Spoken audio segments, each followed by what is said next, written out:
ఈ కార్యక్రమం ఈ ఆప్షన్ ఎక్సర్సైజ్ ఎందుకు గవర్నమెంట్ సర్వీస్ను ఆప్ట్ చేయాలనే కార్యక్రమం మీద సెమినార్ పెట్టమని చెప్పేసి అడిగాను నేను. కానీ ఇది కాస్త సన్మాన కార్యక్రమంగా మార్చింది.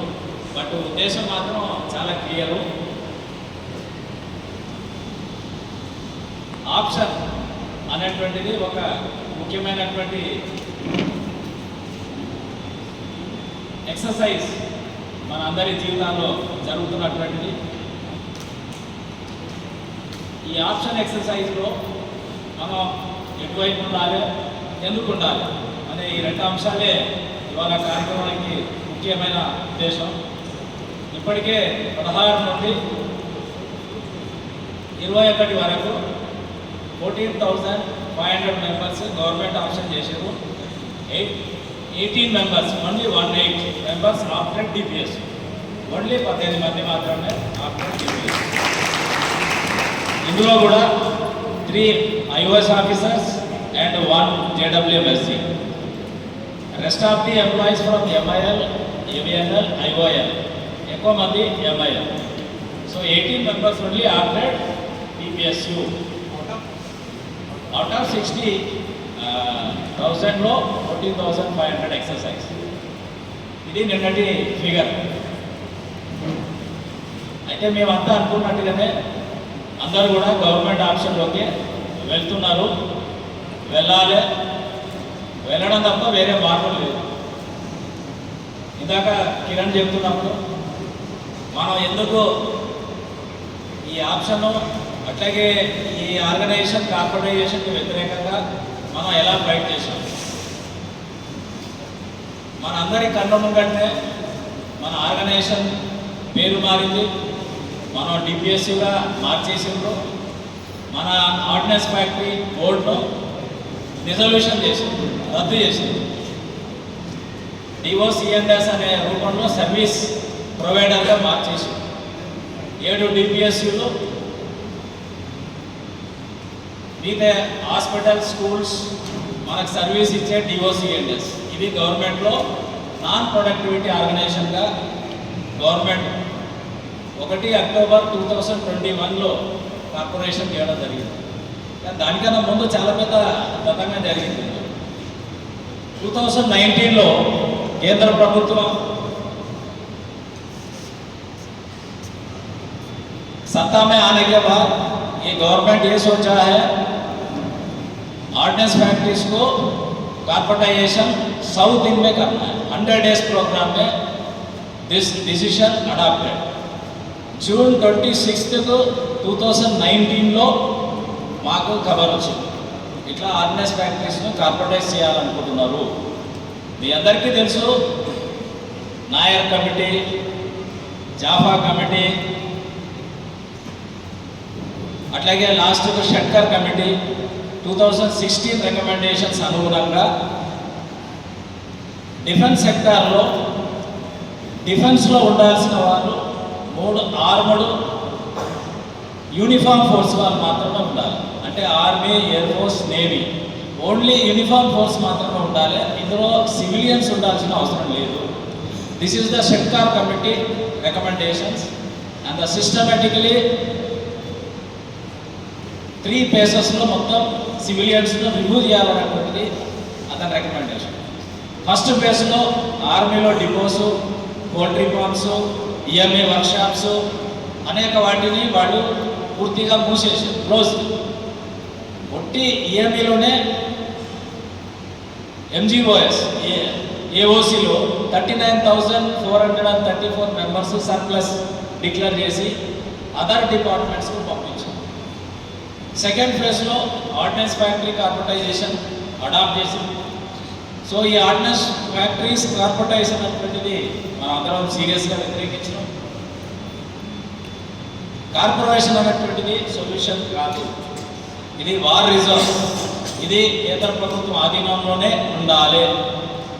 మీ అందరికీ తెలుసు, పబ్లిక్ సెక్టార్ ఎస్టాబ్లిష్మెంట్ 1960లో జరుగుతున్నప్పుడు ఆర్డినెన్స్ ఫ్యాక్టరీస్ కూడా పబ్లిక్ సెక్టార్గా మార్చాలనే అభిప్రాయం వస్తే అప్పుడు ప్రభుత్వం క్షుణ్ణంగా పరిశీలించి ఇది వార్ రిజర్వ్ లాగా ఉంటుంది, ఎమర్జెన్సీ కండిషన్స్ను ఫుల్ఫిల్మెంట్ చేసే ఈ సంస్థను ఎట్టి పరిస్థితుల్లో డిపిఎస్సిగా మార్చడానికి వీల్లేదు. DPSC nothing but commercial unit.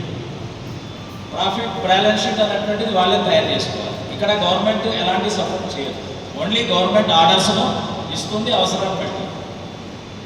But after the long time చాలా కమిటీస్ రికమెండేషన్స్ ఏంటంటే వీటిని కార్పొరేట్ చేయండి. ఇందులో పనితత్వం, ఎఫిషియన్సీ, అకౌంటబిలిటీ, అటానమీ ఇవన్నీ ఇస్తే వరల్డ్లో నంబర్ 1 మనం అవుతాం అన్నటువంటిది వాళ్ళ రికమెండేషన్. బట్ బేసికల్గా జ్ఞానం ఉన్నటువంటి ఏకే అడ్వాణి కానీ అట్లాగే అప్పుడున్న మనోహర్ పారేకర్ కానీ దీన్ని పూర్తిగా వ్యతిరేకించింది.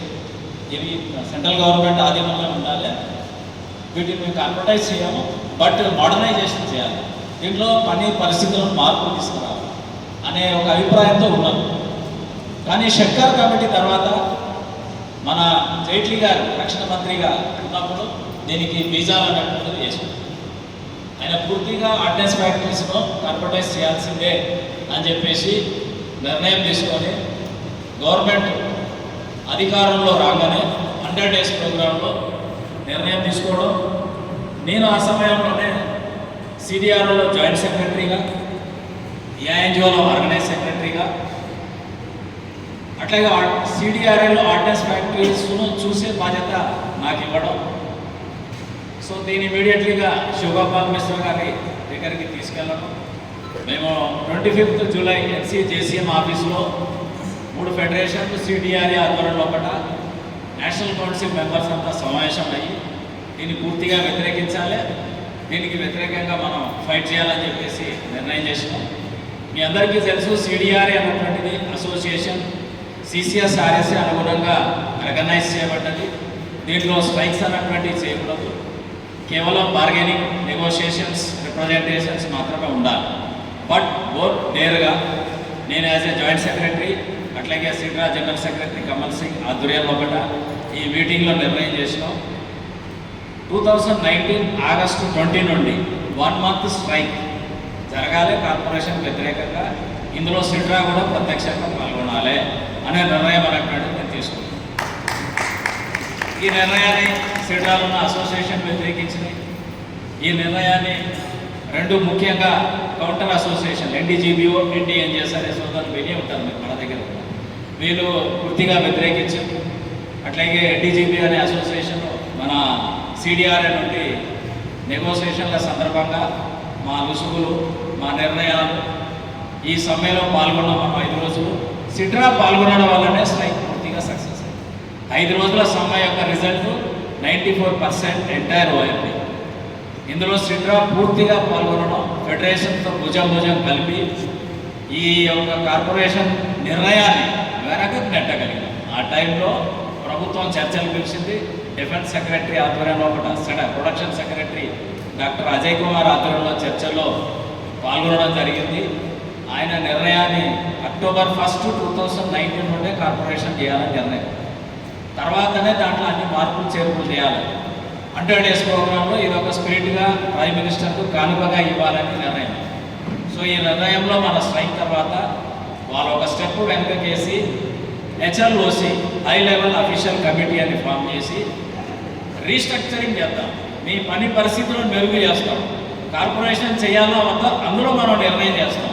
అందుకని ఇప్పుడు మేము కార్పొరేషన్ విరమించుకుంటున్నాం కాబట్టి మీరు కూడా స్ట్రైక్ విరమించుకోమని చెప్పి ముఖ్యంగా సిడ్రా అసోసియేషన్, నేను మా జనరల్ సెక్రటరీ అందరం ఢిల్లీ జేసీ భవన్లో ఉన్నప్పుడు అరెస్టుకు రంగసిద్ధమై పెద్ద మొత్తంలో కూడా సభ్యులు మొత్తం కూడా పోలీస్ ఫోర్స్ అంతా కూడా చుట్టుముట్టారు. చాలా ప్రెషర్ అన్నటువంటిది క్రియేట్ చేసింది. ముఖ్యంగా సిడ్రా ఎలా పాల్గొంటారు, సిడ్రా అసోసియేషన్స్ను సిడ్రాను డీరెకగ్నైజ్ చేయాలని చెప్పేసి కూడా తీవ్రమైనటువంటి ప్రయత్నం జరిగింది. హౌఎవర్ మనం ఆ చర్చల్లో రిటర్న్లో assurance defence secretary, production defence secretary ఇవ్వడం వల్ల మనం ఆ నిర్ణయాన్ని పోస్ట్ పోన్ చేసాం. స్ట్రైక్ 5 రోజుల తర్వాత మళ్ళీ ఒకవేళ కార్పొరేషన్ చేస్తాం, మేము స్ట్రైక్ చేస్తామని చెప్పేసి ఈ రీస్ట్రక్చరింగ్ చర్చలకు అనుకూలంగా మనం 5 రోజుల పాటు చేసిన తర్వాత విరమించుకున్నాం. ప్రభుత్వం చాలా తెలివిగా హెచ్ఎల్ఓసి కమిటీ వేసి ఒక 4 రౌండ్ల చర్చ జరిగిన తర్వాత మీ అందరికీ తెలుసు 2020 రాగానే పూర్తిగా కరోనా అట్లాగే 21 పీక్ స్టేజ్లో దేశవ్యాప్తంగా లాక్డౌన్ జరుగుతున్న క్రమంలో కూడా కేంద్ర ప్రభుత్వం అన్ని దేశం మొత్తం లాక్డౌన్ ఉన్నప్పుడు ఆర్డినెన్స్ ఫ్యాక్టరీస్ను కార్పొరేటైజ్ చేయాలని చెప్పేసి మేము నిర్ణయం తీసుకున్నామని చెప్పి ఆర్థిక మంత్రి అనౌన్స్ చేయడం జరిగింది మేలో. సో మనకున్న లాక్డౌన్ దానికి తోడు ప్రభుత్వం చాలా స్పీడ్గా ఎసెన్షియల్ డిఫెన్స్ సర్వీస్ ఆర్డినెన్స్ అన్నటువంటిది తీసుకొచ్చింది. సమ్మె చేయడం కానీ, సమ్మెకు మద్దతు చేయడం కానీ, సమ్మెలో పాల్గొన్నా కానీ, సమ్మెలకు అనుకూలంగా మాట్లాడినా కానీ ఇమీడియట్లీగా 2 ఏళ్ళు అరెస్ట్ చేయడం, జైలుకు పంపడం, అట్లాగే సర్వీస్లకి టర్మినేట్ చేయడం, ఇట్లాంటి ఒక ఆర్డినెన్స్ను తీసుకురావడం జరిగింది. ఎందుకంటే వీళ్ళు మళ్ళీ సమ్మెలోకి వెళ్తారని చెప్పేసి 16th జూన్ 2021లో ప్రభుత్వం క్యాబినెట్ మీటింగ్లో అప్రూవల్ తీసుకున్న తర్వాత KPMGని అపాయింట్ చేయడం, అక్టోబర్ 1కు కార్పొరేషన్ 21లో ఇంప్లిమెంట్ చేసినటువంటిది కూడా జరిగింది. సో ఈ క్రమంలో కూడా రక్షణ మంత్రితో చర్చలు, అన్ని రకాల చర్చల్లో ఎలాంటి ఇది లేదు. చాలా షార్ట్ టైంలోనే ఆర్డినెన్స్ యాక్ట్గా మార్చింది. ఎసెన్షియల్ సర్వీస్ ఆర్డినెన్స్ అగెనెస్ట్గా AIU అసోసియేషన్, అట్లాగే నేవీ అసోసియేషన్తో కలిపి బొంబాయి హైకోర్టులో కేసు ఛాలెంజ్ చేసినాం. ఆర్డినెన్స్ కాస్త యాక్ట్ అయిపోయింది ఆగస్టు వచ్చాయి. ఒకసారి పార్లమెంట్లో 400 మంది సపోర్ట్ తోటి బిల్ పాస్ అయింది. ఒకసారి ఆర్డినెన్స్ యాక్ట్ అయిన తర్వాత కోర్టులో చెల్లదు కాబట్టి మన కేసు కొట్టేయడం జరిగింది. అప్పుడు మనము సీరియస్గా దాన్ని ఛాలెంజ్ చేసాం. ఫైనల్గా మనకు ఆ కార్పొరేషన్ జరుగుతున్న క్రమంలో కూడా ఏం చేయాలి, మనం ఉన్న పరిస్థితులు మొత్తం కూడా పరిశీలించిన తర్వాత AIDF చెన్నై హైకోర్టులో కేసేసింది. అయితే వాటికి గ్రౌండ్స్ ఏముంటే బాగుంటుందనే యాంగిల్లో కూడా మనం అన్ని రకాల ప్రయత్నాలు చేసినా మనకు డాక్యుమెంటేషన్ ఎవిడెన్స్ దొరకలేదు. ఈవెన్ ADF నాయకులతో కూడా మాట్లాడాం మనం. వాళ్ళు ఏంటంటే అడ్వకేట్ నుండి ఇంకా మాకు దొరకలేదు, దొరికితే మీకు ఇష్టమని చెప్పారు. సో మళ్ళీ మనం ఇమీడియట్లీగా AIGOగా సాయిబాబా, జయవర్ధన్ రెడ్డి, నేను ప్రెసిడెంట్, జనరల్ సెక్రటరీ, ట్రెజరర్గా మన తెలంగాణ హైకోర్టులో ఈ కేసును అన్నటువంటిది 29 సెప్టెంబర్ 2021లో కార్పొరేటైజేషన్ ఆపాలి అని మనం రిట్ పిటిషన్ అన్నటువంటి దాఖలు చేయాలి. 24561 WP అడ్మిట్ అయింది. కేసు విచారణ 30 సెప్టెంబర్ 1 అక్టోబర్కు జరిగింది. ఇందులో మనం సింపుల్గా 2 క్లాసుల మీద మనం ఛాలెంజ్ చేస్తున్నాం. ఒకటి, ఆస్తుల బదలాయింపు గవర్నమెంట్ నుండి కార్పొరేషన్ అయినా ప్రైవేట్ అయినా ఆర్టికల్ 77, 297 ప్రకారం finance ministry, president of India మీద గెజిట్ పబ్లికేషన్ కావాలి. కేవలం 24th సెప్టెంబర్ ఒక DDP OM తోటి జనాలను ట్రాన్స్ఫర్ చేయడం, ఆర్గనైజేషన్ కార్పొరేషన్గా మార్చమన్నటువంటి చల్లని చెప్పేసి మనం ఛాలెంజ్ చేస్తాం. ఈ ఛాలెంజ్ ఎవరు చేయరు, ఇంక్లూడింగ్ AIDF. మనం ఆర్టికల్ ఏవైతే ఫ్రేమ్ చేసామో ఆర్టికల్స్ ఎవరు ఫ్రేమ్ చేయాలి. సో మన ఆర్టికల్లో మనకు రిట్ పిటిషన్ ప్రకారం స్టే వస్తుందని మనం ఎక్స్పెక్ట్ చేసాం. 100% స్టేగా మన శివకుమార్ గారు ఉండే ఏజెంట్ గారు మన దగ్గర ఆయన చెప్పి 100% మీకు స్టే వస్తుందని. ఎందుకంటే గవర్నమెంట్ దగ్గర అప్పటికి గెజెట్ పబ్లికేషన్ కాలేదు, పుట్టి కేవలం DDP OM జరిగింది. సో దీని మీద మనం చాలా 2 రోజులు మన కోర్టుకు అటెండ్ అయింది. మన అడ్వకేట్ సింపుల్గా 5 లక్షల రూపాయలు అడిగింది. మనం ఇచ్చింది 1 లక్ష రూపాయలు. స్టే వస్తే 2, స్టే రాకపోతే 1. ఆయన అన్నాడు 5 లక్షలు ఇస్తే సుప్రీంకోర్టు దాకా కొట్టాడు. రాహుల్ రెడ్డి వాళ్ళ father Laxma Reddy senior advocate. So మన దగ్గర ఉన్న ఫైనాన్షియల్ అప్పుడే మేము హెడ్ క్వార్టర్ కాన్పూర్ నుండి తీసుకున్నాం. రకరకాల కన్స్టెంట్ అసోసియేషన్ 180 రూపాయలు సంవత్సరం పొడవునా ఇస్తారు, ఒక సంవత్సరానికి 180 రూపాయలు. ఆ 180లో మనకు వచ్చిన హెడ్ క్వార్టర్ వాటర్లో ఉన్న అమౌంట్ ప్రకారం అంత పైసా మనం ఇవ్వలేమని 2 లక్షలకు ఒప్పుకున్నాం. 1 లక్ష ముందు ఇస్తాం, 1 లక్ష తర్వాత ఇస్తాం. అయితే వాళ్ళ అబ్బాయి మంచి ఫెమిలియర్ కావాలనే ఉద్దేశం వాళ్ళ ఫాదర్ ఉంటే తక్కువ ఫీజు కానీ ఒప్పుకొని ఆయన కేసు ఛాలెంజ్ చేయడం జరిగింది. ఆ కేసులో అన్ఫార్చునేట్ ఇప్పుడు మన తెలంగాణ చీఫ్ సెక్రటరీ ఎవరు, సంజయ్ జాదవ్ ఒక వారం క్రితం పదవి బాధ్యత జూలై 1 నుండి పదవి బాధ్యతను స్వీకరించారు. అంతకుమున్న రామకృష్ణ గారు రిటైర్ అయ్యారు. ఆయన తెలంగాణ IAS క్యాడర్. మేము నెగోసియేషన్లో కార్పొరేషన్ వ్యతిరేకంగా చర్చల్లో ఉన్నప్పుడు ఆయన మనతో చర్చలు చేసిన defence additional secretary, defence production additional సెక్రటరీగా ఆయన అక్కడ ఉంటే ఆయనతో అప్పటికే 2 దఫాల చర్చలు చేసాం. ఆయన తెలంగాణ IAS క్యాడర్ ఉండడం, ఇక్కడ మన సాలిసిటర్ జనరల్ తెలంగాణకు అంటే ఆంధ్రప్రదేశ్, ఉమ్మడి ఆంధ్రప్రదేశ్కి ఆయన ఫోన్ చేసి ఎట్టి పరిస్థితుల్లో స్టే రావద్దు, ఇది ప్రైమ్ మినిస్టర్ నిర్ణయము. 1వ తారీఖు ప్రైమ్ మినిస్టర్ ఈ యొక్క 7 DPS కొత్తగా పెడుతున్నామని ఇనాగ్రేషన్ ప్రోగ్రామ్ ఉంటుంది, మీరు దీంట్లో జోక్యం చేసుకోవద్దు కోర్టులు అని చెప్పేసి ఆయన ఇన్స్ట్రక్షన్ రావడం. 31 రోజుల్లో 29 హడావిడిగా DPS CMDలతోటి మీటింగ్ చేయడం, కరోనా టైంలో ఆన్లైన్లో చేసి ఇంక్ సైన్ తోటి 30 రోజులు వాళ్ళు గెజెట్ పబ్లికేషన్ చేసి 1 అక్టోబర్ ఎఫెక్ట్ తోటి అక్టోబర్ 1 కోర్టులో సబ్మిట్ చేసారు. మనం ఏదైతే అడుగుతున్నామో ఆ యొక్క ఫైనాన్స్ అసెట్స్ ఏదైతే ఆర్గనైజేషన్ చేంజ్ ఏదైతే ఉందో అది ఫైనాన్స్ మినిస్టర్ చేయాలి, కానీ DDP చేసింది. అది కూడా చెల్లదని చెప్పేసి మనం ఛాలెంజ్ చేసాం. అవ్వగారు ఫస్ట్ జడ్జి గారు ముంగట అది పెట్టి వీళ్ళు ఎంప్లాయీస్ వీళ్ళ సర్వీస్ అసోసియేషన్స్ సర్వీస్ కండిషన్ గురించి మాట్లాడాలి. మేము పేజ్ నెంబర్ 15, 16, 18లో మా యొక్క రిప్లైలో వీళ్ళకి ఆల్రెడీ 24th వైపులో అష్యూరెన్స్ ఇచ్చినాము. అట్లాగే మేము రిటర్న్ అష్యూరెన్స్ కూడా ఇస్తాం. మాకు 15 రోజుల టైం ఇవ్వండి, స్టే మాత్రం ఇవ్వకండి, మీరు అడిగిన గెజెట్ ఇస్తున్నాం. ఎట్టి పరిస్థితుల్లో వీళ్ళ service condition protection as per article 311 ప్రకారము టిల్ రిటైర్మెంట్ గవర్నమెంట్ ఎంప్లాయీగా రిటైర్ కావచ్చు. వీళ్ళకు అన్ని రకాల ప్రమోషన్స్, హెల్త్ ఏది కూడా మిస్ చేయము అని ఆ కోర్టులో ఓరల్గా ఆర్గ్యుమెంట్ చేసి జడ్జిని కన్విన్స్ చేసి ప్రెషర్ తోటి స్టే అన్నటువంటిది రాలేదు. 15th అక్టోబర్కు మనకు ఆ యొక్క రిప్లై అన్నటువంటిది మనకు ఫైల్ చేసి ఇవ్వడం జరిగింది. 33 పేజీల రిప్లైలో సవీరంగా మన సర్వీస్ కండిషన్స్ ప్రొటెక్షన్ గురించి ఇస్తూ గవర్నమెంట్ నిర్ణయం ఇది, గవర్నమెంట్ ప్రజలందరూ కూడా ప్రభుత్వ నిర్ణయాన్ని ఒక సర్వీస్ అసోసియేషన్ ఛాలెంజ్ చేయడం అనేటువంటిది సరైనది కాదు అని వాళ్ళ యొక్క ఆర్గ్యుమెంట్.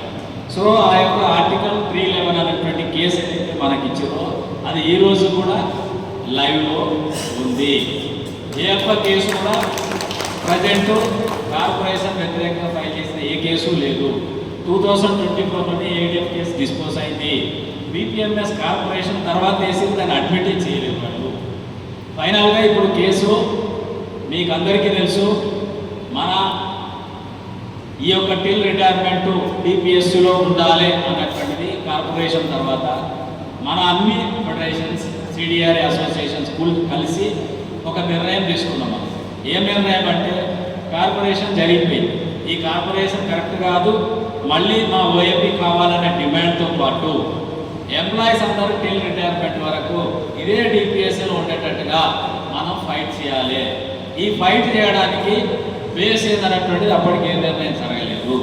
కానీ మనం as a ordinance factory Medak మీ అందరి సపోర్ట్ తోటి మనం ఒక పెద్ద ఎక్సర్సైజ్ చేసాము. మనం ప్రసార్ భారతి దగ్గరికి ఆకాశవాణి నాంపల్లి, మన ప్రసార్ భారతి అదే దూరదర్శన్ స్టూడియో మన బ్రాహ్మణపూర్కు, BSNL సంగారెడ్డి, హైదరాబాద్, ఇవన్నీ కూడా మింట్ SPCMLలో చర్లపల్లి, మన ఖైరతాబాద్ ఉన్నటువంటి మింటుకు విజిట్ చేశాము. విజిట్ చేసి ఇక్కడ ఉన్న వాళ్ళందరం కూడా నంబర్ ఆఫ్ టైమ్స్, ఈ స్టేజ్ మీద ఉన్న మ్యాక్సిమం మెంబర్స్ అందరం కూడా నంబర్ ఆఫ్ టైమ్స్ ఇంటరాక్షన్ అయ్యారు. మనం ఏం అడగాలి, టిల్ రిటైర్మెంట్ DPS అంటే దీనికి ఏదైనా మోడల్ ఉందా, ఎవరికైనా ఎక్కడైనా చేసిరా అన్నప్పుడు మనకి ఇచ్చినటువంటి వాళ్ళు ఏం చెప్పారంటే ఇది ప్రసార భారతికి ఇచ్చిర్రు, తర్వాత BSNL ఆఫీసర్స్కి ఇచ్చిర్రు, కానీ ఏముందో ఎట్లుందో ఎవరికి తెలియదు.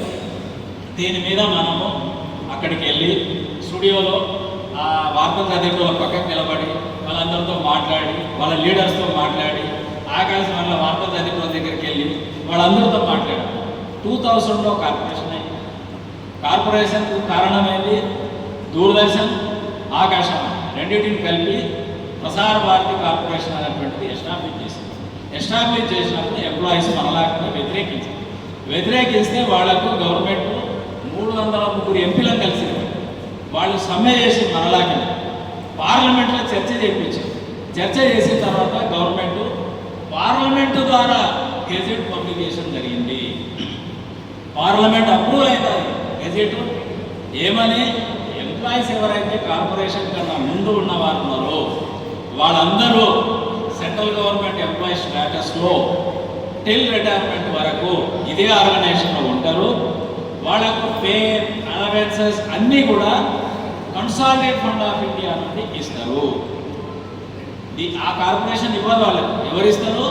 కన్సాలిడేట్ ఫండ్ ఆఫ్ ఇండియా నుండి త్రూ RBI నుండి వాళ్ళ జీతాలు ఇవ్వడం జరుగుతుంది.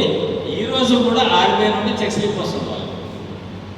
ఈ యొక్క దాన్ని పూర్తిగా చదివి ఫెడరేషన్ లీడర్లకు, అసోసియేషన్ అందరికీ మన బెనక్ బ్రాంచ్ నుండి డీటెయిల్ రిపోర్ట్ అన్నటువంటి సబ్మిట్ చేసినాక అందరూ యాక్సెప్ట్ చేసింది ఏంటంటే మాకు కూడా ప్రసార భారతి లాగా టిల్ రిటైర్మెంట్ మేము ఇందులోనే రిటైర్ అవుతాం, మాకు కూడా ప్రసార భారతి లాంటివన్నీ కూడా ఎన్ష్యూర్ చేయాలి అనే డిమాండ్ మనం ఫ్రేమ్ చేసి దీని ప్రాతిపదిక మీద United forum of ordinance Employees UFOE, ఇందులో IOFS officers association, 4 federation, CDRA, ఇందులో 2 సంఘాలు లేవు. ఒకటి NDGPGO, ఇంకొకటి NDNJSA. మేము మెంబర్షిప్ కూడా చాలా చెప్తుంటాం, ఎవరికి ఇవ్వాలి, ఎట్లా ఉండాలి. చాలా లిబరల్ ఉంటారు మెంబర్షిప్ ఇచ్చేటప్పుడు, కానీ ఇట్లాంటి వచ్చినప్పుడు కనబడతాం ఎవరు ఇయ్యద్దు అన్నట్టు. ఈ సోదరులు మా మీద కంప్లైంట్ రాశారు. ఇక్కడ స్ట్రైక్లో మాట్లాడిన నా 13 వీడియోలు, IOGBA ప్రెసిడెంట్ BK సింగ్ గారు కాన్పూర్లో మాట్లాడిన వీడియోలు, క్లిప్పింగ్లు, సర్క్యులర్లు పెట్టి మినిస్ట్రీకి కంప్లైంట్ చేశారు. These fellows should be arrested and these association should be derecognised, CITRA should be derecognised అని చెప్పేసి 3 లెటర్లు రాశారు. అందులో ఉన్నటువంటి మినిస్ట్రీ వాళ్ళు, నువ్వు కూడా CDRAలో ఉన్నావు కదా, వైస్ ప్రెసిడెంట్ భారీగా ఉన్నావు కదా, మరి ఇందులో ఉంటూ దీనికి వ్యతిరేకంగా లెటర్ రాస్తాం, ఫస్ట్ నువ్వు సిడ్రా ఉన్నావా లేవా చెప్పంటే అప్పుడు సిడ్రాకి వెళ్ళి క్విట్ అయిపోయి లెటర్ ఇచ్చి CDRA still they are not in the CDR. However ఈ యొక్క స్ట్రగుల్లో అందరూ కలిసికట్టుగా చాలా రకాల స్ట్రగుల్ చేసినాం. United forum of ordinance employees నుండి యాంటీ కార్పొరేషన్ డే 1 అక్టోబర్, అట్లాగే 18th మార్చి మా ఆర్డినెన్స్ ఫ్యాక్టరీగా మేము జాయిన్ అయినాం.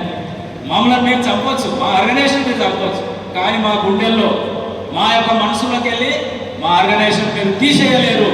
ఎప్పటికైనా మేము ఆర్డినెన్స్ ఫ్యాక్టరీ ఎంప్లాయీస్గా మా బోర్డే అని చెప్పి ఇప్పటికి కూడా మనం ఆర్డినెన్స్ ఫ్యాక్టరీ డేను 18th మార్చి ఘనంగా స్వీట్లు, చాక్లెట్లు, బ్లడ్స్ తీసుకొని మన ఈ కార్యక్రమాన్ని నడిపిస్తున్నాం.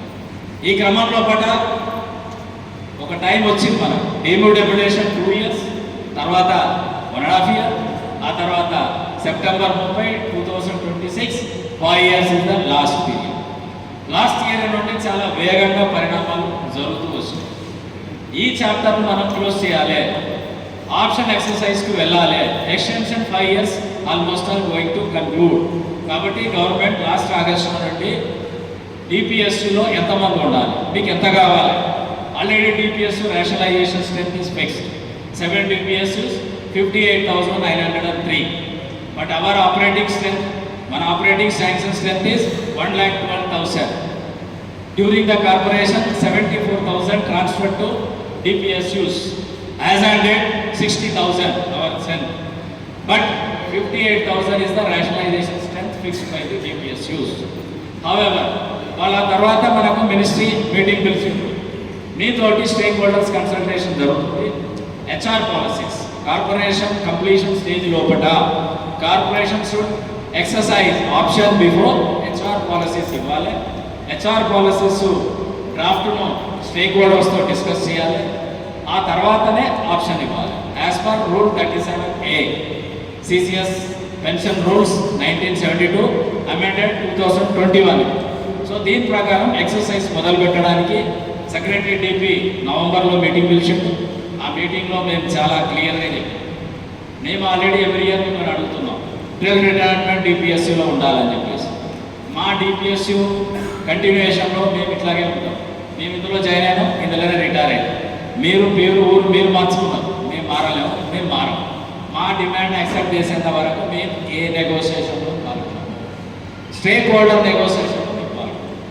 ఇందులో కూడా నేను అన్న 2 సంఘాలు కొంతమంది ఊగిసలాట వాళ్ళు యునైటెడ్ ఫోరంలో లేరు. ఆ రోజు శ్రీకుమార్ గారికి ఫోన్ చేసి ఈ 2 అసోసియేషన్లు ఇప్పటికి మన యునైటెడ్ ఫోరంలో లేవు, వాళ్ళను కూడా ఆహ్వానించండి, ఎవరిని మనం మిస్ చేసుకోకూడదు, ఈ యొక్క ఆప్షన్లో అందరినీ కలుపుకొని పోవాలి అనే సజెషన్ ఇచ్చి వాళ్ళని కూడా ఢిల్లీ మీటింగ్లో బిఫోర్ మీటింగ్ మనం పిలుచుకొని 1కి 2 సార్లు వాళ్ళకు కూడా కన్విన్స్ చేసి వాళ్ళ సంతకాలు కూడా తీసుకొని అందరూ కలిసికట్టుగా అందులో నిర్ణయం చెప్పి గవర్నమెంట్కు క్లియర్గా చెప్పినాం స్టేక్ హోల్డర్ నెగోషియేషన్లో రాము. అకార్డింగ్లీ డిసెంబర్లో నెగోషియేషన్ స్టార్ట్ అయితే ఒక్క డిపిఎస్సి మీటింగ్లో కూడా మనము అటెండ్ కాలేదు.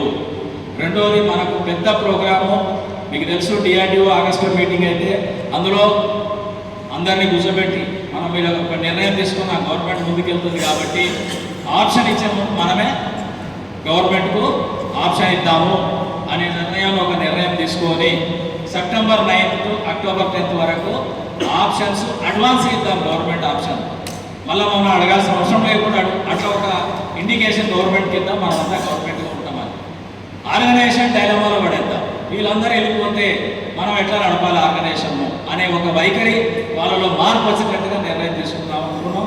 ఆ నిర్ణయం తీసుకున్నాం. ఆ నిర్ణయం ప్రకారం 80% of the employees already advance options గవర్నమెంట్కి ఇవ్వడం జరిగింది. ఆ తర్వాత డిసెంబర్లో జరిగిన స్టేక్ హోల్డర్ నెగోసియేషన్లో మనం ఎవరం పాల్గొన్నాం. 3 డిపిఎస్సీ మీటింగ్ పిలిచారు. 3 ఏరియాలో 7 ఏరియాస్ ఫిక్స్ చేసారు. ఎక్కడ మనం అటెండ్ కాలేము. చాలా డైలమాలకు వెళ్ళిపోయారు. క్యాబినెట్ సెక్రటరీకి మ్యాటర్ రెఫర్ చేశారు. క్యాబినెట్ సెక్రటరీ 5 మంది మన సర్వీస్ మ్యాటర్స్ డీల్ చేసే సెక్షన్స్ తోటి సెక్రటరీస్ తోటి కమిటీ వేసి వాళ్ళు కమిటీ రికమెండేషన్స్ అనేటువంటిది ఏం చేయాలనే నిర్ణయం అనేటువంటిది పక్క వాళ్ళ పరిశీలనలోకి వెళ్ళింది. 37A ప్రకారం కార్పొరేషన్లో ఉన్న deemed deputation employees attractive package తయారు చేసి వాళ్ళకు నెగోసియేషన్ చేసి వాళ్ళు చెప్పినవి కూడా పరిగణలోకి తీసుకొని ఫైనల్ చేసినాక మీరు ఆప్షన్ ఇవ్వాలి. అట్ ది సేమ్ టైం మనం ఫైల్ చేసినటువంటి కేసు ఏడిఎఫ్ కేసు డిస్పోజ్ అయినాక హియరింగ్ వచ్చింది తెలంగాణ హైకోర్టులో. పిఎంఎస్ కేసు ఇనిషియల్గా డిస్మిస్ అయింది. ఏడిఎఫ్ కేసు డిస్మిస్ అయింది. ఏ కేసు కూడా డిస్మిస్ చేయాలని గవర్నమెంట్ కౌన్సిల్ తరఫున కేసు హియరింగ్ చేయించింది. అందులో మన అడ్వకేట్ అడిగింది ఏంటంటే అష్యూరెన్స్ అనేటువంటిది రైటింగ్లో మాకు ఇచ్చారు. ఈ రైటింగే ఆర్డరా? ఈ రైటింగ్ ప్రాతిపదిక మీద చెల్లుతుందా గవర్నమెంట్ ఆర్గనైజేషన్లో? ఆర్డర్ స్టాట్యూటరీ ఆర్డర్ చేస్తే కరెక్టా? మీరు రైటింగ్ అష్యూరెన్స్తో సంతృప్తి పని వదిలేయడం కరెక్టా? మాకు మీరు ఏ రకమైనటువంటి ఆర్డర్స్ ఇచ్చారు మా ఎంప్లాయీస్ ప్రొటెక్షన్ కోసం అని అడ్వకేట్స్ రైజ్ చేయడం. జడ్జి అప్పుడు స్టే అయిపోయేటప్పుడు జడ్జి క్లియర్గా చెప్పాడు, మీకు ఏం జరిగినా కానీ అందులో మీరు అడిగే హక్కు ఉంటుంది. ఆ ప్రాతిపదిక మీద గవర్నమెంట్ కౌన్సిల్కి ఒకటే అడిగింది, రిటర్న్ అష్యూరెన్స్ అనేటువంటిది బేస్ కాదు. వాళ్ళ సంతృప్తి పరిస్థితి ఆర్డర్ ఏది, వాళ్ళు అడుగుతున్న సర్వీస్ కండిషన్ ప్రొటెక్షన్ గురించి ఏమైనా ఆర్డర్స్ మీరు పబ్లిష్ చేసిర్రా? అప్పుడు వాళ్ళ దగ్గర సమాధానం లేక గవర్నమెంట్ కౌన్సిల్ మేము మళ్ళీ గవర్నమెంట్కు రెఫర్ చేస్తామని చెప్పేసి మ్యాటర్ను పెండింగ్లో ఉంది, పెండింగ్లో పెట్టారు. ఫైనల్గా మీ అందరికీ తెలుసు, మొన్న డీమ్డ్ డెప్యుటేషన్ నెగోషియేషన్స్ ఫెయిల్ అయినాక చాలా పెద్ద ప్రెషర్ అనేటువంటిది నా వైపు నుండి క్యాబినెట్ సెక్రటరీ మీద పెట్టడం జరిగింది. రెండోది లేబర్ కోడ్స్ వ్యతిరేకంగా దేశవ్యాప్తంగా February 12th స్ట్రైక్ జరిగితే డిఓపిటి ఒక ఆర్డర్ ఇష్యూ చేసింది. జేసీఎం ఫోరమ్స్ ఫంక్షనింగ్ ఉంటే మీరు అందులో పాల్గొనకుండా చర్చించకుండా సమ్మె చేయడం చట్ట విరుద్ధం, మీ మీద యాక్షన్ తీసుకుంటామని చెప్పేసి ఒక సర్కులర్ వచ్చింది. 12/9 నేను క్యాబినెట్ సెక్రటరీకి లెటర్ రాశాను. అయ్యా, ఏ జేసీఎం ఫోరం మీటింగ్ జరుగుతుందో ఒకసారి చెప్పండి. ఒక ఉన్నతమైనటువంటి స్థానంలో ఉన్నటువంటి వాళ్ళు ఎగ్జిక్యూటివ్ ప్రతిరూపాలు ఈ దేశానికి, మీరు అబద్ధాలు ఆడితే ఎట్లా? ఇలాంటి జేసీఎం మీటింగ్ 2021లో కరోనా టైంలో నేను క్యాబినెట్ సెక్రటరీకి లెటర్ రాశాను. అయ్యా, కరోనాతో చచ్చిపోతే మాకు బెడ్స్ దొరకట్లేదు, మా ట్రీట్మెంట్ దొరకట్లేదు, డ్యూటీలకు వచ్చి కరోనా అంటించుకొని మేము మా కుటుంబాలు మొత్తం సఫర్ అయ్యి అనేక మంది చచ్చిపోతే మా గురించి, మా లీవ్ రూల్స్ గురించి ఒక్క మాట మాట్లాడకుండా ఎలా ఉండగలుగుతున్నాం? కనీసం మీటింగ్ పెట్టి సెంట్రల్ గవర్నమెంట్ ఎంప్లాయీస్ని మీరు అడ్రస్ చేయాలి అని చెప్పేసి మేలో రాస్తే June 26కు బీసీలో మీటింగ్ గుబా గారు షేర్ చేయడం జరిగింది. అందులో కన్నా ముందే నాకు రాసిన లెటర్లో త్వరలో లీవ్ రూల్స్ అన్ని కూడా పబ్లిష్ చేస్తామని, June 7కు లీవ్ రూల్స్ అన్నటువంటి కరోనా లీవ్స్ పీరియడ్ ఎంత, ఎవరికి ఎన్ని రోజులు కరోనా వాళ్ళే ఏ రకం క్వారంటైన్ డీల్ చేస్తారన్నటువంటి రీల్ పబ్లిష్ చేసి మనకు 26th మీటింగ్ షేర్ చేశారు. ఆ తర్వాత ఇప్పటి వరకు చేసే మీటింగే జరగలేదు. 1 లెవెల్ ఎవ్రీ 4 monthsకి ఒక మీటింగ్ జరగాలి. డిపార్ట్మెంటల్ జేసీఎం 2లో నేను 2019లో ఉన్నాను. అక్కడ నుండి ఇప్పటి వరకు ఒక మీటింగ్ జరగాలి. అది కూడా 4 నెలలకు ఒక మీటింగ్ జరగాలి. ఈ ఏం మీటింగ్ జరగకుండా ఒక సర్కులర్లో జేసీఎంలో మాట్లాడకుండా స్ట్రైక్లోకి వెళ్తారని చెప్పి రాయడానికి మీకున్న నైతిక హక్కు ఎక్కడిది అని రాస్తే నాకు వారం రోజుల్లో ఫోన్ వచ్చింది డిఓపిటి జేసీఎస్ సెక్షన్లో. త్వరలో జేసీఎం మీటింగ్ చేయాలని నిర్ణయం తీసుకున్నారు. అది ఫస్ట్ మార్చిలో ఉండే, తర్వాత ఏప్రిల్ 24 ఉండే, last 11th May 2026 JCM 1 meeting అన్నటువంటిది క్యాబినెట్ సెక్రటరీ నేతృత్వంలో కర్తవాతావరణంలో జరిగింది. ఈ మీటింగ్ అటెండ్ కావడం జరిగింది. ఆ మీటింగ్లోనే అంతకన్నా ముందు పొద్దుగాల శివగోపాల్ గారి మిశ్రా ఆఫీస్లో మీటింగ్ జరిగింది. అందులో ఓపెనింగ్ రిమార్క్స్ మనం ఏం మాట్లాడాలని చర్చ చేసినప్పుడు అందరూ మర్చిపోయినా నేను గుర్తు చేసిన లాస్ట్ కన్క్లూజన్లో ఫస్ట్ మాట్లాడాల్సిన పార్టీ ఆర్డినెన్స్ ఫ్యాక్టరీ ఎంప్లాయీస్ది September 30 క్లోజ్ అవుతుంది. ఇప్పటి వరకు మేము అడుగుతున్న డీమ్డ్ డెప్యుటేషన్ టెల్ రిటైర్మెంట్ అన్నటువంటిది డిసిషన్ ఇంకా అనౌన్స్ కాలేదు. క్యాబినెట్ సెక్రటరీ స్వయంగా కమిటీ చైర్మన్ ఉన్నాడు. ఆ మీటింగ్లో ఫస్ట్ అడగాల్సిన పాయింట్. ఆ రకంగా ఆ మీటింగ్లో ఓపెనింగ్ రిమార్క్స్ అని అడగడం జరిగింది. మరి రాఘవయ్య అని శివగోపాల్ మిశ్రా గారు ఆ మీటింగ్లోనే ఆయన మాట్లాడుతున్నప్పుడు ఆపి ఈ దాని మీద నేను ఒక నిర్ణయం మీకు చెప్పబోతున్నా అని చెప్పేసి ఆయన చెప్పడం జరిగింది. ఆ మీటింగ్ మా వీళ్ళిద్దరి రిమార్క్స్ అయిపోయిన వెంటనే క్యాబినెట్ సెక్రటరీ గారు మా రికమెండేషన్ ఆల్రెడీ ఈజీవైఎంకు సబ్మిట్ చేసినాము. ఏమని సబ్మిట్ చేసినాము? టెల్ రిటైర్మెంట్ డిపిఎస్లో ఉండే విధంగా మేము నిర్ణయాన్ని మీకు సబ్మిట్ చేసినాము. ఇది మా నిర్ణయము. అయితే మీ నిర్ణయాన్ని యాక్సెప్ట్ చేస్తారా చేయరానటువంటి 1-2 సార్లు మనం అడిగినప్పుడు ఆయన సింపుల్గా చెప్పింది ఏంటంటే ఇది ఫైనల్ డిసిషన్. క్యాబినెట్ సెక్రటరీ అంటే ప్రధానమంత్రికి అఫీషియల్ ఎగ్జిక్యూటివ్లో నంబర్ 1 పోస్ట్. యాజ్ ఎ చైర్మన్గా చెప్తున్నా ఇట్ విల్ బి హ్యాపీ. అందరికీ తెలిసిందే 15 జూన్ 2021 మన యొక్క డీమోడ్ డెప్యుటేషన్ టెల్ రిటైర్మెంట్ డిపిఎస్లో ఉండడానికి టీడీపీ ఓఎం అన్నటువంటిది పబ్లిష్ చేయడం జరిగింది. అఫీషియల్గా ఆర్డర్ ఇష్యూ చేయడం జరిగింది. ఇది ప్రసార భారతి పార్లమెంట్ అయిన తర్వాత ఏ ఆర్గనైజేషన్లో 30 ఏళ్ల చరిత్రలో ఎక్కడ కూడా ఇలాంటి ఆర్డరు కాలేదు. ఇది స్వయంగా మనం ఏకైనా నాకు పెట్టినటువంటి మెసేజ్. నాకు ఆయన స్వయంగా పెట్టాడు. నేను డిఫరెంట్ డిపార్ట్మెంట్లో పనిచేసిన అనేక డిపార్ట్మెంట్లు ఈ టైప్ ఆఫ్ ఇష్యూస్ జరిగినాయి. ఎక్కడ కూడా ఇలాంటి ఆర్డర్ లేదు. ఇంపాసిబుల్ పాసిబుల్ చేసారు. మీకు హ్యాట్స్ ఆఫ్ అని చెప్పేసి మేము స్టార్టింగ్లో చెప్పినాం ఇది అచీవ్ చేయడం కోసం పోరాడుతున్నాం. దాంతోపాటు ఇమీడియట్లీగా మన కేసు హియరింగ్ వచ్చేసి మన తెలంగాణ హైకోర్టులో 15వ తారీఖు ఈ యొక్క DDPOM పబ్లిష్ కాగానే 18th నుండి హియరింగ్ స్టార్ట్ అయిపోయింది. ఎర్లీ హియరింగ్ పిటిషన్ దాఖలు చేసింది గవర్నమెంట్. ఏంటంటే టిల్ రిటైర్మెంట్ స్టాట్యూటరీ ఆర్డర్స్ అడిగారు కదా మీరు, ఆర్డర్ పబ్లిష్ అయిపోయింది కాబట్టి ఇప్పుడు మీరు కేసును డిస్పోజ్ చేయండి అని చెప్పేసి 18th June, 3rd July, 17th July, ఇప్పుడు 30 జూలై హియరింగ్స్ తీసుకున్నాం. మనం అడ్వకేట్కి అడుగుతున్నాం మా సర్వీస్ కండిషన్స్లో ఫ్యూచర్కి సంబంధించినటువంటి ఆర్డర్స్ కూడా మాకు కావాలి, అది వచ్చేంత వరకు ఇది కొనసాగించండి. ఓవరాల్ జనరల్ ఆర్డర్ అయింది, బై నేమ్ ఆర్డర్ కావాలి మాకు. వీళ్ళందరూ government employees till retirement DPS అని మాకు ఆర్డర్ పబ్లిష్ చేయాలి, అక్కడ వరకు ఇది ఉంచాలని చెప్పి అడిగాం. ఆయన ఏం అడిగాడు? నేను సీనియర్ అడ్వకేట్, మీ కేసు ఆర్గ్యూ చేసిన మా అబ్బాయి ఇప్పుడు గవర్నమెంట్ లీడర్ అయిపోయింది.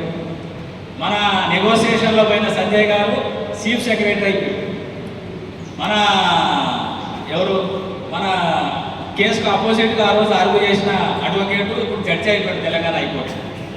ఎవరు ఏ పొజిషన్లు లేరు, అందరికీ టాప్ పొజిషన్లలో ప్రమోట్ అయిపోయింది. వాళ్ళందరికీ గవర్నమెంట్ ఇచ్చింది. గవర్నమెంట్ మీకు తెలుసో తెలియదో ఆ కేసులో డీల్ చేసిన అందరినీ స్పెషల్ కేసు కింద ట్రీట్ చేసి వాళ్ళందరికీ ఈయనకు అసలు చీఫ్ సెక్రటరీ వచ్చింది.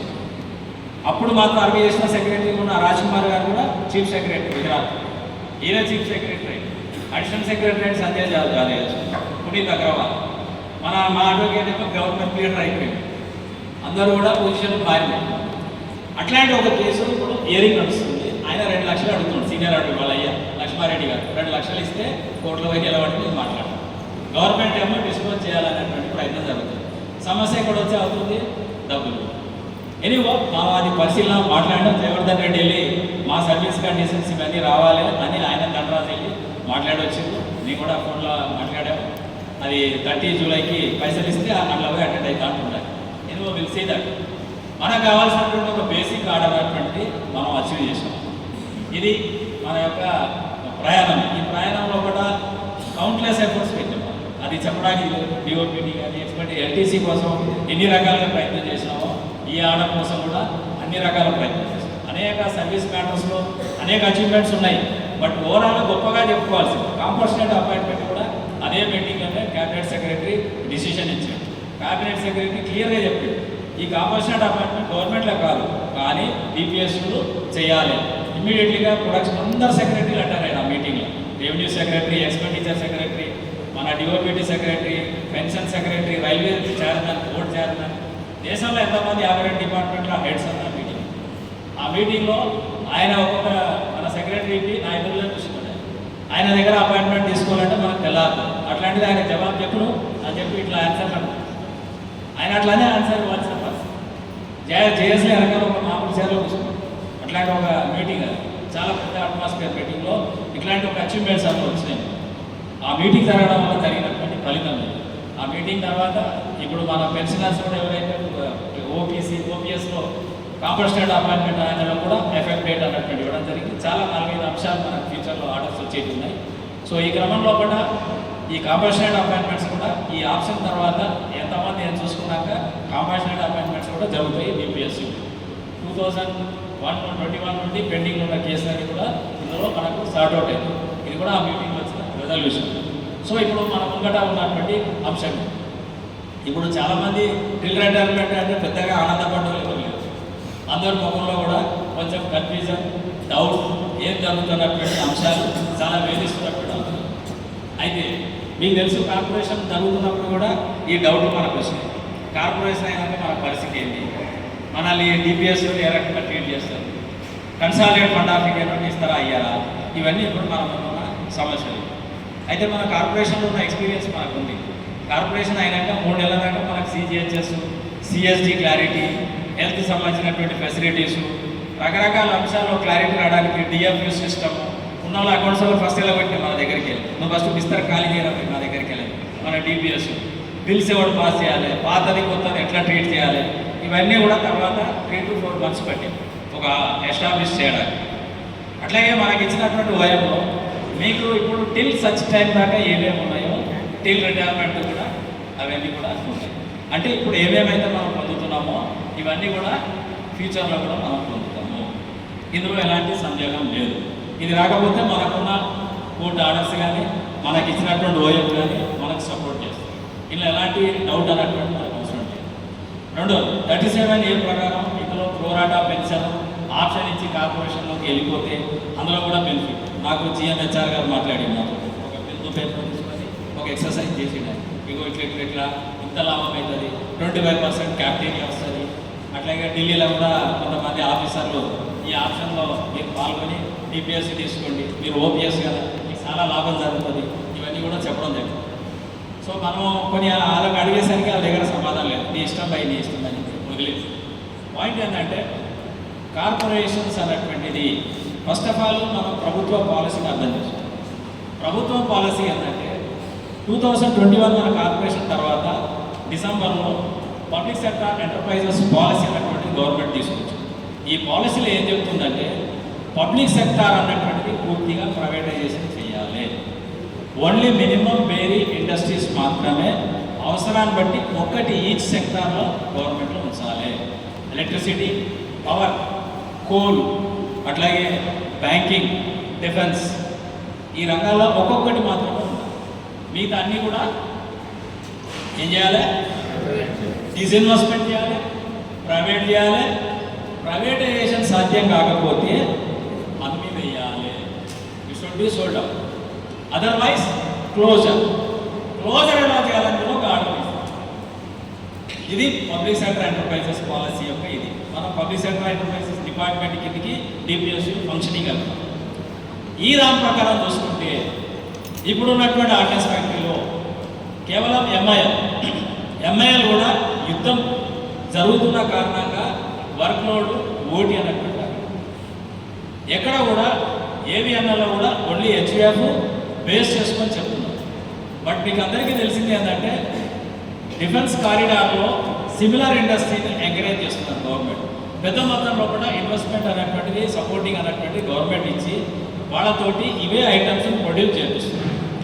అట్లాగే మనకు నామినేషన్ బేసిస్లో వర్క్ ఆర్డర్ ఇవ్వట్లేదు, ఓపెన్ టెండర్ సిస్టంలో మనం వర్క్ ఆర్డర్ తెచ్చుకోవాలి.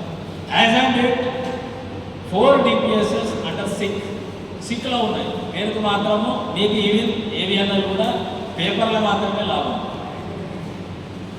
Even including HAF the loss. మనకి ఏదైతే క్యాపిటెక్స్ ఫండ్ ఇచ్చిరో 3000 crores ఏవిఎన్ఎల్కు, అందులోకి వెళ్ళి గోల్మాల్ చేసుకుంటూ పేపర్లో మ్యానిపులేట్ చేసుకుంటూ మన యొక్క ఓటీ పైసలు మనకి ఇచ్చినటువంటి ఫెసిలిటీస్ అన్ని తగ్గించి లాభాలాగా చూపించి ఒరిజినల్గా బిఎఫ్జే అట్లాగే మనకు ఉన్నటువంటి ఎంపీటీఎఫ్ ఆర్డినెన్స్ ఫ్యాక్టరీ మెదక్ వీటన్నిటికి కూడా ఫ్యూచర్ అన్నటువంటి కనబడదు. రెండోది డిపిఎస్సిలో చాలా సింపుల్ పాలసీ, లాభం వస్తే పంచు, నష్టం వస్తే తగ్గించు, అవసరమైతే మూసేయి, అవసరమైతే అమ్మేయడమా మూసేయడం, సెటిల్మెంట్ సింపుల్. 37 ఏం చెప్తుందంటే నీకు 26% అలవెన్సెస్ వస్తాయి. నాకు పెద్ద మనిషి లెక్కలేసి నువ్వు ఇప్పుడున్న నీ బేసిక్లో ఓపీఎస్ కన్సీవ్ కాబట్టి నువ్వు అట్లకి వెళ్ళిపోతే 50,000 రూపాయలు ఎక్స్ట్రా వస్తాయి. నాకు 6 ఏళ్ళ సర్వీస్ ఉంది సార్, 4 సంవత్సరాల 2 ఏళ్ళు ఉంది సార్, ఓకే గుడ్. అయితే నీకు చాలా లాభం వస్తుంది. ఈ ఫ్యాక్టరీ లాభాలు ఉంటుందనే గ్యారెంటీ ఇస్తారని కపూర్ను గుర్తు చేసి మనందరికీ తెలుసు. కపూర్ గారు 20%, 10% అవార్డ్స్ కట్టింగ్ ఒప్పుకుంటే మీకు లైఫ్ లాంగ్ 60 గంటల ఓటీ ఉంటుంది ఫ్యాక్టరీలో. ఏ సెక్షన్ చూసినా 60 గంటలు, కలుసుకోవడానికి కూడా వీళ్ళు లేకుండా ఓటీ ఇస్తాం మీకు అంటే కరెక్ట్గా సంవత్సరం తిరిగేసరికి ఆ ఓటీ పోయింది, ఆయన పోయిండు, అవార్డ్స్ మాత్రం వాపసు ఇప్పుడు వరకు. ఆ రోజు మనం అంతా వ్యతిరేకిస్తాం.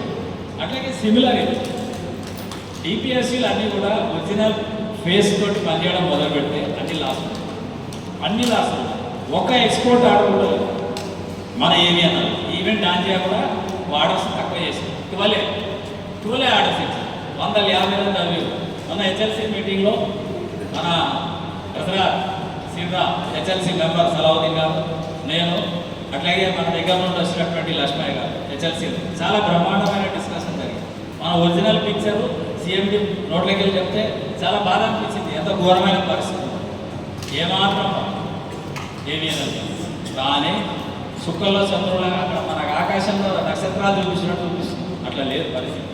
అట్లాగే గవర్నమెంట్ ఎంతో తొందరగా ఇందులోకి తప్పించుకోవాలనే ప్రయత్నం. ఈ ఎక్సర్సైజ్ అంతా అయిపోయినాక డిపిఎస్సి నువ్వు ఇవ్వడం నేను ఇవ్వడం, నా అవసరం ఉంటే నీకు పనిస్తా, లేకపోతే లేదు. కేవలం గవర్నమెంట్ ఇస్తున్న వర్క్ ఆర్డర్స్ మీద పడుతుంది. ఆర్మూడ్ వెహికల్స్ కూడా ప్యారలల్గా వేరే దగ్గర వర్కౌట్ చేస్తున్నారు. అందుకని వీటిలో ఈ సంవత్సరం ఈ నెల వచ్చిన లాభం వచ్చే నెల నేను చెప్పిన జనవరి పోయిన కార్పొరేషన్ నుండి వరకు ఓటీ లేదు ఫ్యాక్టరీ లేక 2-3 నెలలు మనం ఓటీ చేసి కళలో సంతోషం వచ్చింది చాలామంది. బస్ కంపెనీ వాళ్ళు అదొక గొప్ప విజయం అనుకోవాలి. ఆ రకమైనటువంటి పరిస్థితి ఏదైనా ఒక హెచ్ఎఫ్ తప్ప ఇంకెక్కడ, అది కూడా కొన్ని ఏరియా పాకెట్స్లో. అందుకనే గవర్నమెంట్ ఆప్షన్ అటువంటి అనివార్యం. గవర్నమెంట్ ఉంటే లాభం ఏంటంటే మనం ఇక్కడనే ఉంటాం ఫస్ట్ ఆఫ్ ఆల్. రెండోది ఇది మునిగిపోయినా కానీ మనకి ఇంకొక ఆప్షన్ ఆప్షన్లో మనం అడగడానికి హక్కు ఉంటుంది. నాకు ఇక్కడనే స్టేట్కి, నా హోమ్ స్టేట్కి, ఈవెన్ సప్లైసెల్ రూల్స్లో కూడా హోమ్ స్టేట్ ఆప్షన్ అటువంటిది ఉంది. మీకు తెలిసిన తెలియదు, కొంతమంది రీడిప్లాయ్మెంట్ అని చెప్పేసి ఆర్గనైజ్ చేసుకుంటారు. కాదన్నా రీడిప్లాయ్మెంట్ కావాలి మాకు, టిల్ రిటైర్మెంట్ డిపిఎస్లో మాకు వద్దు అని కొంతమంది యువకులు ఇండివిజువల్ అప్లికేషన్ సెక్రటరీ డీపీకి పెడుతున్నారు. ఏందా అంటే అందులో ఒక ఆఫీసర్ బీఆర్ అయినా పైన ఉన్నాడట మినిస్ట్రీలో, మీరంతా రీడిప్లాయ్మెంట్ తెచ్చుకోండి, మీ అందరికీ మేము హోమ్ స్టేట్లో పోస్టింగ్ చేపిస్తాం. దీని వెనకాల కూడా ఎన్డీజీపీ టెక్నికల్ నాన్ టెక్నికల్ అని కోర్టులో కేసు వేసి ప్రమోషన్ లేకుండా చేసిన కూడా ఈ వాళ్ళు వీళ్ళు సేమ్ ఆప్షన్ వ్యతిరేకంగా పనిచేసింది కూడా వీళ్ళు. సో ఇప్పుడు మన ఆర్గనైజేషన్ సిక్ అయ్యి ప్రాబ్లం వస్తే మన దగ్గర ఒక అస్త్రం ఉంటుంది. మేము ఇక్కడనే ఉన్నాం, మేము ఇది సాధించినాం, మీకు ప్రాబ్లం వస్తే మేము ఎందుకు పోవాలి? మా ఏరియా మాకు అలొకేట్ చేయండి. మా ఆర్గనైజేషన్స్లో ఇక్కడ ఏముంటుంది మాకు. ఈవెన్ బీపీఎస్సీలో ఉన్న వాళ్ళకి ప్రాబ్లం వచ్చినా మనకి ఇళ్ళనే డ్యూటీకి రప్పించి జీతం ఇచ్చే ఛాన్స్ అవుతుంది. గవర్నమెంట్ రెస్పాన్సిబిలిటీ 311 ప్రకారం everything will take over. DPSC salaries ఇవ్వాలి. డిపిఎస్సీలో ఆప్ చేసిన వాళ్ళు పెన్షన్ కూడా కంబైన్ పెన్షన్ ఆప్ చేసిన, ఇంకొకటి ఆప్ చేసిన పెన్షన్ ఎవరు ఇవ్వాలి? డిపిఎస్సీలో ట్రస్ట్ ఫామ్ చేసి వాళ్ళ దాన్ని ఇవ్వాలి. ఒకవేళ వాళ్ళు లాస్ అయితే ఎవరు బాధ్యత తీసుకుంటుంది? గవర్నమెంట్ బాధ్యత తీసుకుంటుంది. అట్లాగే మనకెవరు బాధ్యత తీసుకుంటారు? గవర్నమెంట్ తీసుకుంటారు. మీరెందుకు పెరుగుతున్న శాలరీ ఎవరు ఇస్తారు? కొంతమంది ఈ రేపు ఎట్లా కన్సాలిడేట్ ఫండ్ ఆఫ్ ఇండియా మేము ప్రసార భారతిని తీసుకొచ్చి అడాప్ట్ చేసి 4 ఏళ్ళు కొట్లాడితే లాస్ట్లో జరిగిన ఎన్డీజీపీ ఎన్డీఎన్యూస్ వచ్చిన మీటింగ్లో ప్రసార భారతి తీసేయండి, ప్రసార భారతి బాగలేదు, ప్రసార భారతిలో ఏదో ధర్మాలు చేసేటట్ట, అదొద్దు మాకు తీసేయండి, మనం అన్ఎక్స్పెక్టెడ్ మోడలే కావాలి, ఓకే అని తీసేసి ఇప్పుడు ఏమంటారు కన్సాలిడేట్ ఫండ్ వాళ్ళు మళ్ళీ వాడాడు. కన్సాలిడేట్ ఫండ్ వాళ్ళు పార్లమెంట్ ద్వారా సాధించారు. ప్రజెంట్ మనకు డిపిఎస్సీనే శాలరీలు ఇస్తారు. ఇవ్వలేని పరిస్థితి వస్తే ఎవరు ఇస్తారు? గవర్నమెంట్ ఇస్తుంది. మన గవర్నమెంట్ ఎంప్లాయ్ మనం పనిచేయడానికి సిద్ధంగా ఉంది. మనకి ఇబ్బంది వస్తే గవర్నమెంట్ చూసుకుంటారు. దాని గురించి మీరు వరి కాకండి. ఈ పెన్షన్ అయితే క్లియర్గా ఉంది. కన్సాలిడేట్ ఫండ్ ఆఫ్ అంటే మన పెన్షన్ వస్తుంది. మన పీరియడ్ అలవెన్సెస్ ఏవైతే ఉన్నాయో వీళ్ళు ఇవ్వాలి. ఇవ్వలేని స్థితి వస్తే ఏం చేస్తుంది? వాళ్ళే గవర్నమెంట్కి రెఫర్ చేస్తారు. మేము సిక్ అయినామంటే అమ్మేది 20 అమ్మేది ఇస్తాం, తేడా వస్తే గవర్నమెంట్కి హ్యాండ్ ఓవర్ చేస్తాం. హ్యాండ్ ఓవర్ చేస్తే మనకి ఇంకొక ఆప్షన్ ఉంటుంది. కానీ డిపిఎస్లో ఏమైతే తెలుసా మీకు? డిపిఎస్లో లాస్ వస్తే యూనిట్ సిక్ ఇండస్ట్రీ కింద డిక్లేర్ చేస్తే విఆర్ఎస్ ఆప్షన్ ఉంటుంది, వేరే ఆప్షన్ లేదు. ఆ ఫ్యాక్టరీలో ఎంతమంది వాళ్ళకు విఆర్ఎస్ ఆప్షన్ ఉంటుంది. బిఎస్ఎన్ఎల్లో 1,00,000 మందికి ఒకే రోజు విఆర్ఎస్ ఇచ్చి దిగి పంపించారు. అట్లాంటి పరిస్థితి క్రియేట్ చేసింది. తల్లి వచ్చిన లెక్కలు మంచిగా ఉన్నాయని తీసుకుని వెళ్ళిపోయేవారు. ఆప్షన్ బిఎస్ఎన్ఎల్ ఇచ్చినటువంటి వారు కార్పొరేషన్. గవర్నమెంట్ ఆఫీసర్ మాత్రం జిందా ఉన్నారు, బిందాస్ ఉన్నారు. వాళ్ళ శాలరీలు కానీ వాళ్ళ ప్రమోషన్లు కానీ అన్ని బిందాస్ ఉన్నాయి. వాళ్ళు మీకు తెలుసా అక్కడ నుండే డిఎఫ్ఈ కాన్సెప్ట్ మనం తీసుకొచ్చాం. వాళ్ళకి ఇప్పటికీ డిఎఫ్ఈస్ ఉన్నాయి. సిమిలర్ మనకు కూడా ఈ సెటప్ అంతా కూడా కొనసాగుతారు. ఏ పేరుతో కొనసాగిస్తారు, ఎక్కడికి వెళ్ళి కొనసాగిస్తారో వాళ్ళ హెడ్ఏక్. వాళ్ళ గురించి మీరు హెడ్ఏక్ తెచ్చుకొని హాస్పిటల్ మందులు కాదు, ప్రశాంతంగా ఉండండి. ఈ ఎక్సర్సైజ్లో గవర్నమెంట్ ఇవ్వండి. మనమందరం కూడా గవర్నమెంట్ ఇవ్వడం వల్ల ఒక ప్రమాదం ఉంది. రేపు రేషనలైజేషన్ స్ట్రెంత్ డిపిఎస్సీస్ ఆల్రెడీ 58,000 అని డిక్లేర్ చేసుకుంది. ఎంతమంది కార్పొరేషన్లో పోతారో ఆ స్ట్రెంత్ మైనస్ అవుతుంది. రేపు మన దగ్గర యుద్ధం జరగబోతుంది ఏంటంటే మన ఆపరేటింగ్ స్ట్రెంత్ 1,12,000. దాని మీదనే ఇప్పుడు వస్తున్న ప్రమోషన్లు అన్నీ కూడా. రేపు 58,000 ఫిక్స్ కనుక అయితే మన దగ్గర జేడబ్ల్యూఎం కానీ ఈవెన్ ఛార్జ్మెన్ ఎంసీఎం వచ్చినాక ఛార్జ్మెన్ అయితే ఛార్జ్మెన్ కేటగిరీలో కానీ ఎక్సెస్ కనబడే అవకాశం ఉంది. ఎందుకు కనబడే అవకాశం ఉందంటే వాళ్ళు ఛార్జ్మెన్లను 5,900 ఫిక్స్ చేస్తారు. But as on date sanction strength 10,800. JWM sanction strength 4,493 పెట్టింది. జేడబ్ల్యూఎంఎస్సీ 2 కలిపి. బట్ మన శాంక్షన్ స్ట్రెంత్ 2 కలిపి 8,500. సో ఆల్మోస్ట్ 3,000 ఎక్సెస్ కనబడుతుంది. బట్ ఎస్ఆర్ఓలు అమెండ్మెంట్ చేయడానికి కార్పొరేషన్ తర్వాత వీలు కాదు, చేయడానికి లేదు. ఎందుకంటే మన ఎస్ఆర్ఓ అమెండ్మెంట్ చేయమంటే ఏం చెప్తున్నారు? కార్పొరేషన్ తప్ప చేయడానికి లేదు. మనం అప్పుడున్న స్ట్రెంత్ కొనసాగుతుంది అనేది మనకున్న అసెస్మెంట్. బట్ వాళ్ళు ఏదైనా కారణంతో డిపిఎస్ ఫిక్స్ చేసుకున్న స్ట్రెంత్ ఇంతే, ఈ డిపిఎస్లో మేము ఇంతే మంది వస్తాము అనే ప్రమాదం ఉంటే మళ్ళీ మనం కొట్లాడు, అది మనం ఫైట్ చేస్తాం.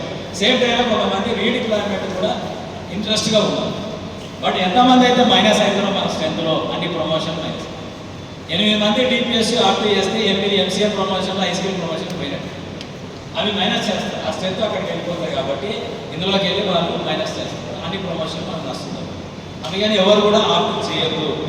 రెండోది చేసిన వాళ్ళకి వచ్చిన ప్రమాదం ఏంటంటే వాళ్ళు అనుకుంటున్నారు రిటైర్మెంట్ చేసి మొత్తం బెనిఫిట్లు జేబులు వేసుకొని ఇక అక్కడికి వెళ్ళి కొత్త జీతం తీసుకొని ఎంజాయ్ చేయాలి. మీరు మిస్ అవుతుంది ఏంటంటే ఈ జీతం ఏముందో అంతే జీతం. మన ఛార్జ్మెన్ జేడబ్ల్యూ స్కేల్స్ అయితే మొత్తం డిగ్రేడ్ చేసాడు. ఎంసీఎం 30,000 చేసాడు. మార్కెట్లో మనం 35,000 స్టార్టింగ్ స్కేల్ అయితే జేడబ్ల్యూ 44,000 అయితే 40,000 చేసింది, అది 30,000. ఎవరికైనా చెప్పుకున్నామో మంచిగా అట్రాక్టివ్గా ఉంటుందని చెప్పి రాసిన ప్రోడక్ట్ ఓఎంలో. ఏం అట్రాక్టివ్ లేకపోగా నీ స్కేల్ ప్రొటెక్షన్ ఉంటుంది. బట్ నీకు వచ్చే అలవెన్స్లకు గ్యారెంటీ లేదని వాడే రాశాడు. రెండోది నష్టాలు వస్తే డిసిషన్ తీసుకుంటాడు. మెర్జీ చేయొచ్చు, ట్రాన్స్ఫర్ చేయొచ్చు, లేకపోతే విఆర్ఎస్ ఇచ్చి ఇంటికి పంపచ్చు. రెండోది నీకు పెన్షన్ అప్లికేబిలిటీ ఇష్యూ కావచ్చు. నాకు పెద్ద మనిషి నాకు 2 ఏళ్ల సర్వీస్ ఉంది, నేను ఇప్పుడు అలాగే వెళ్ళిపోయి 50,000 రూపాయలు చెప్పిన వస్తాయంటున్నారా తీసుకుంటా అన్నాడు. అప్పుడు లాగా చెప్పిన లెక్కలేసాను. నేనేం చెప్పానంటే నీవు పెన్షన్ ముందే రిటైర్ అయితే అక్కడ బేసిక్గా రిటైర్ అవుతుంది. రేపు పే కమిషన్ ఎఫెక్ట్ అయితే నీ పెన్షన్ నీ స్కేల్ ఎక్కడ పోతుంది? ఆ స్కేల్ నీకు రాదు. ఫస్ట్ ఆఫ్ ఆల్ ఆ 2 ఏళ్ళు నీకు యాడ్ అయ్యే ఇంక్రిమెంట్ ఏదైతే ఉందో బెనిఫిట్ టర్మినల్ బెనిఫిట్లో నువ్వు మిస్ అవుతావు. ఆ ఆ తర్వాత ఏం జరుగుతుంది, నీవే కాదు ఫ్యామిలీ పెన్షన్ కూడా కంప్లీట్గా ఎఫెక్ట్ అవుతుంది. అవన్నీ కూర్చొని రాత్రంతా లెక్కలు చేసుకుని ఆ పైసలు ఎంత లెక్క చేసుకున్నాను. రెండోది నీకు ఎవడిస్తాడు పెన్షన్, కార్పొరేషన్ ఇస్తుంది. కార్పొరేషన్కు దిక్కత వస్తే ఏం చేస్తుంది, గవర్నమెంట్కి చెప్తుంది. గవర్నమెంట్ ఏ రకంగా హ్యాండిల్ చేస్తుందో నీకు తెలుసు తెలియదు. మేము వైవ్యంరావు సార్ చెప్తాడు, ఎఫ్సిఐ గోడంలో వాళ్ళ ప్రాబ్లం వస్తే జీతాలు ఇవ్వడానికి 15 ఏళ్ళు పెట్టిందంట ఒక్కొక్కరు. అలా పోయిన వాళ్ళు కార్పొరేషన్లో పోయిన వాళ్ళు ఆడ వచ్చి రోజు కూర్చున్న వాళ్ళంట, రోజు ధరలా జీతాలు ఇవ్వండి ఫస్ట్ అని చెప్పి. అట్లాంటి పరిస్థితి రాకూడదు. అందుకనే నీ స్కేల్స్లో తేడా వస్తుంది, నీ పెన్షన్లో తేడా వస్తుంది. Last year finance amend bill, pension amendment bill amendment చేసే ఫైనాన్స్ బిల్, అందులో ఏముందంటే ఏ పే కమిషన్ రిటైర్ అయితే అదే నీకు పే కమిషన్, ఆ స్కేలే నీ ఫైనల్ స్కేల్. తర్వాత స్కేల్ అన్నటువంటి నీకు ఉండదు, డిఎన్ఎస్ రిలీఫ్ ఉంటుంది.